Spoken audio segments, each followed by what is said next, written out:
स्वागत है आपका हमारे YouTube चैनल अपकमिंग टीचर में। आज हम EMRS 2025 के लिए हॉस्टल वार्डन का पार्ट 15 करेंगे। जो मेंस टायर 2 का प्रिपरेशन हम इस चैनल पे करा रहे हैं, उसका आज हम पार्ट 15 करेंगे, जिसका नाम है ensuring safety and security of children. इसका सारा पार्ट्स का वीडियो इस चैनल पे अपलोड है, और अगर आपको इन सारे वीडियो के PDF चाहिए हिंदी और इंग्लिश दोनों में, तो आप हमें कमेंट करिए या लिंक में डिस्क्रिप्शन में डाल दूँगी, वहाँ पर जाके आप इसको मात्र 15 रुपये में खरीद सकते हो।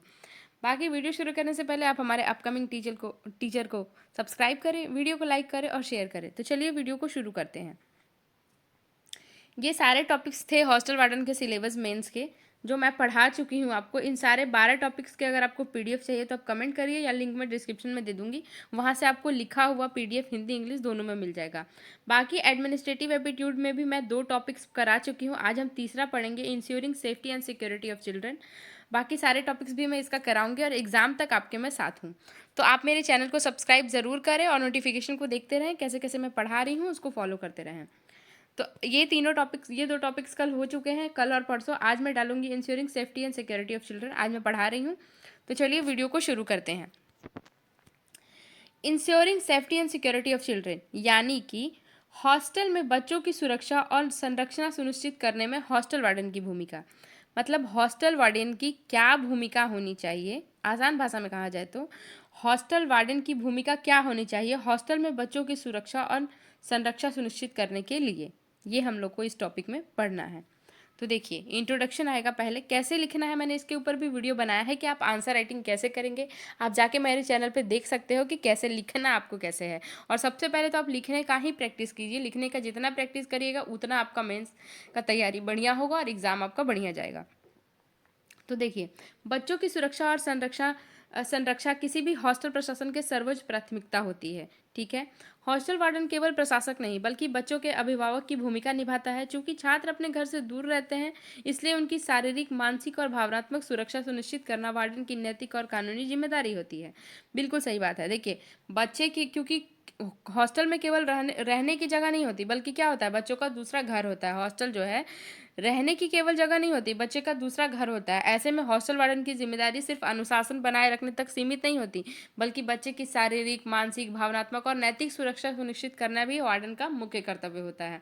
और बच्चों की सुरक्षा से क्या तात्पर्य है, मतलब ये है कि सारा जिम्मेदारी बच्चों का किसके ऊपर है, हॉस्टल वार्डन के ऊपर है। तो इसी के बारे में ये हम लोग को इसमें पढ़ना है कि हॉस्टल में बच्चों की सुरक्षा और संरक्षा सुनिश्चित करना किसकी भूमिका होती है, हॉस्टल वार्डन की। तो हॉस्टल जो है बच्चों का दूसरा घर है, क्योंकि वो सब कुछ छोड़ के वहाँ पे रह रहे हैं। तो बच्चों का क्या है कि छात्र को शारीरिक, मानसिक और भावनात्मक रूप से किस चीज़ की ज़रूरत पड़ रही है, उन सब की जिम्मेदारी किसकी होती है, हॉस्टल वार्डन की होती है। आगे देखते हैं। सबसे पहले भौतिक सुरक्षा सुनिश्चित करना आवश्यक है। हॉस्टल परिसर में अनाधिकृत व्यक्तियों का प्रवेश नियंत्रित होना चाहिए। आग से बचाव के लिए उपकरण, आपातकालीन निकास, CCTV निगरानी और रात्रि सुरक्षा व्यवस्था अनिवार्य है। छात्रों के प्रवेश और निकास का रिकॉर्ड रखना भी सुरक्षा का महत्वपूर्ण भाग है। देखिए, सबसे पहले छात्रों का जो है फिजिकल सेफ्टी होना आवश्यक है। फिजिकल सेफ्टी का क्या मतलब है, फिजिकल सेफ्टी का मतलब है कि किसी भी अनजान आदमी को हॉस्टल में प्रवेश ना दिया जाए, एंट्री ना दिया जाए। किसी भी वैसे व्यक्ति को हॉस्टल में जो है क्या किया जाए, प्रवेश ना दिया जाए बिना जानकारी के, बिना किसी वो के, बिना पेरेंट्स, अगर वो किसी बच्चे के पेरेंट्स नहीं है तो उस व्यक्ति को क्या है, हॉस्टल में प्रवेश नहीं दिया जाना चाहिए। साथ ही आग से बचाव का उपकरण, जो फायर इक्विपमेंट्स होते हैं ना, वो सारे हॉस्टल में होने चाहिए, ताकि आग लगे तो तुरंत आग को बुझाया जा सके। आपातकालीन निकास और निकलने का एक ऐसा रास्ता होना चाहिए जो आग उग लगने पे बच्चों को आराम से निकाला जा सके। CCTV निगरानी, CCTV तो एकदम 100% ही हॉस्टल में होनी चाहिए। साथ ही रात में बच्चों की सुरक्षा का व्यवस्था करना भी बिल्कुल बहुत ज़रूरी है। और जितने भी छात्र हॉस्टल में रह रहे हैं, आ रहे हैं और बाहर जा रहे हैं, उन सब का भी निकास का रिकॉर्ड रखना भी सुरक्षा का एक महत्वपूर्ण भाग है। उन सब का रिकॉर्ड रखना भी क्या है, सुरक्षा का एक महत्वपूर्ण भाग है, जिससे हमें पता चलेगा कि कितने बच्चे बाहर गए, कितने बच्चे बाहर आए। ये सारी जिम्मेदारी हॉस्टल वार्डन की होती है। आगे देखिए, दूसरा महत्वपूर्ण पहलू है यौन शोषण और दुर्व्यवहार की रोकथाम। देखिए, दूसरा महत्वपूर्ण पहलू ये है कि बच्चों का जो है यौन शोषण नहीं हो, किसी भी प्रकार का दुर्व्यवहार बिल्कुल बर्दाश्त ना करना किसी भी बच्चे के साथ। पॉस्को एक्ट के अंतर्गत वार्डन की जिम्मेदारी है कि किसी भी प्रकार का संदिग्ध गतिविधि या शिकायत को तुरंत संबंधित अधिकारियों को सूचित करें। देखिए, पॉस्को एक्ट भी हमने इसमें पढ़ा है, तो पॉस्को एक्ट के अंतर्गत किसी भी परिस्थिति में बच्चों के साथ अगर कोई यौन शोषण शोषण हो रहा है, या फिर वैसा कोई दिख रहा है, या फिर वैसा कुछ भी चीज़ अगर आपको महसूस हो रहा है या दिखाई दे रहा है, तो हॉस्टल वार्डन की जिम्मेदारी है कि तुरंत उस बात का, उस संबंधित शिकायत की सूचना अधिकारियों को सूचित करें। शिकायतों को दबा कर रखना या गंभीर अपराध माना जा सकता है। देखिए, शिकायत अगर हॉस्टल वार्डन दबा लगती है, किसी को नहीं बताती है, या फिर उन सब चीज़ों को अनदेखा कर देती है जो बच्चों के साथ यौन शोषण हो रहा है, या फिर कुछ भी ऐसा चीज़ हो रहा है, तो वो क्या है, एक अपराध माना जा सकता है। बच्चों को सुरक्षित और भयमुक्त वातावरण देना प्रशासनिक दक्षता का परिणाम है। और हॉस्टल में रहने वाले बच्चों को क्या है, सुरक्षा और भयमुक्त यानी बिना डर के वातावरण देना ही प्रशासनिक दक्षता का प्रमाण है, और हॉस्टल वार्डन को इस जिम्मेदारी को बखूबी निभाना है। आगे देखते हैं। मानसिक और भावनात्मक सुरक्षा भी उतनी ही महत्वपूर्ण है। देखिए, बच्चों के लिए मानसिक और भावनात्मक सुरक्षा भी उतनी ही महत्वपूर्ण है। छात्रों के साथ अपमानजनक व्यवहार, शारीरिक दंड या मानसिक उत्पीड़न अस्वीकार्य है। वार्डन को सहानुभूतिपूर्ण और संवेदनशील दृष्टिकोण अपनाना चाहिए ताकि छात्र अपनी समस्या खुलकर साझा कर सकें। बिल्कुल, देखिए, बच्चों का जो है मानसिक और भावनात्मक सुरक्षा भी बहुत ज़रूरी है। तो वार्डन की इसमें जिम्मेदारी है कि बच्चों से वो क्या करें, नियमित बातचीत करें, जिनसे जो है वो उनके मन की बात को जान सकें, उनकी भावनाओं को समझ सकें। डर या तनाव या अकेलेपन को समझना, अगर कोई बच्चा डर रहा है, तनाव महसूस कर रहा है या अकेलापन फील कर रहा है, तो क्या करता है, वार्डन की जिम्मेदारी है कि वो उसको समझे, भेदभाव और डराने धमकाने पर रोक लगाए, बच्चों को भेदभाव ना करे, ना ही उनको डराए धमकाए, और काउंसलिंग और सहयोगात्मक वातावरण बच्चों को देना चाहिए। बच्चों का आत्मविश्वास और मानसिक संतुलन बनाए रखना ही किसकी जिम्मेदारी है, हॉस्टल वार्डन की जिम्मेदारी है। आगे देखते हैं। इसके अतिरिक्त हॉस्टल वार्डन को आपातकालीन परिस्थितियों के लिए तैयार रहना चाहिए, जैसे कि बीमारी, दुर्घटना, प्राकृतिक आपदा, प्राथमिक उपचार की व्यवस्था और स्थानीय अस्पताल से संपर्क बनाए रखना आवश्यक है।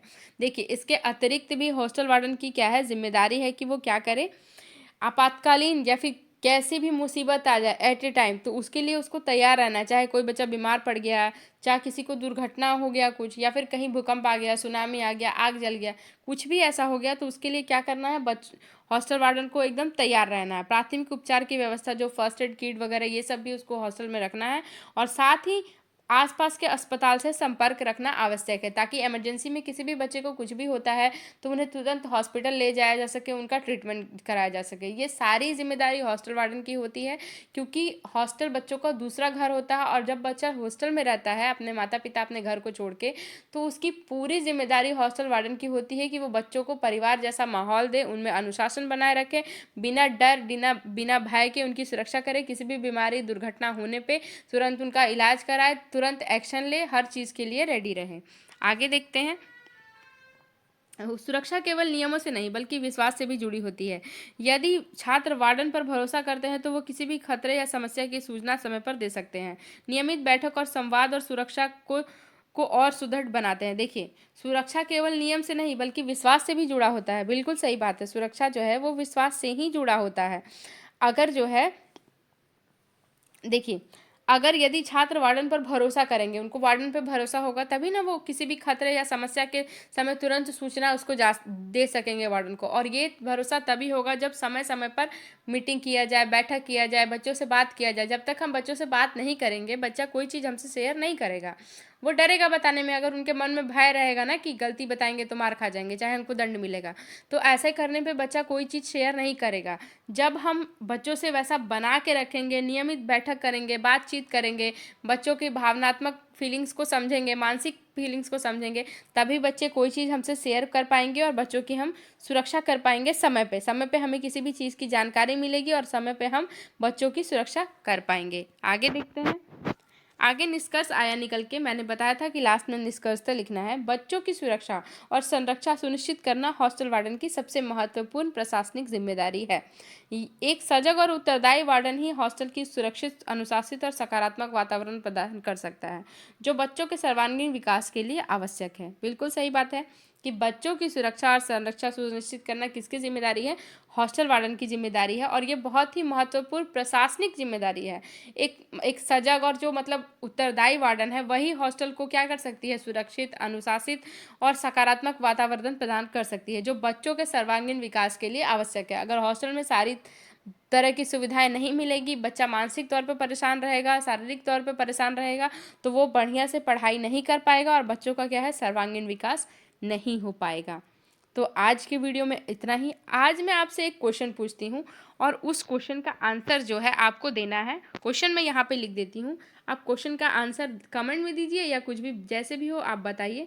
एक आदर्श क्वेश्चन है मेरा कि एक आदर्श हॉस्टल वार्डन, आप लिख लो, मैं लिख दे रही हूँ लेकिन आप लिख लो मेरे आवाज़ से। हॉस्टल वार्डन, एक आदर्श हॉस्टल वार्डन के गुण लिखिए। आज का मेरा सवाल है। सवाल देना भी ज़रूरी है, तभी तो आपको समझ में आएगा ना कि एग्ज़ाम में कैसे क्वेश्चंस आएंगे।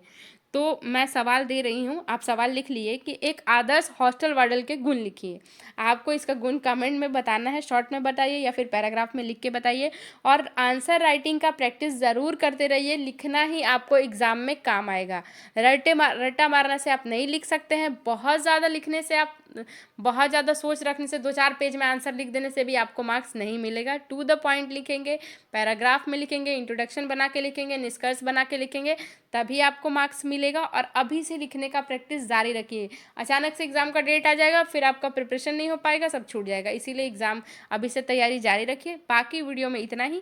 अगर आपको इन सारे वीडियो के PDF चाहिए तो मैं लिंक डिस्क्रिप्शन में दे दूँगी, वहाँ से जाके आप ले सकते हैं। और आगे भी मैं पढ़ाते रहूँगी, एग्ज़ाम तक मैं आपके साथ हूँ। हॉस्टल वार्डन की तैयारी इस चैनल पे जारी रहेगी। वीडियो अच्छा लगे तो चैनल को सब्सक्राइब करिए, वीडियो को लाइक करिए, शेयर करिए, कमेंट करिए। मिलते हैं नेक्स्ट वीडियो में, तब तक के लिए धन्यवाद।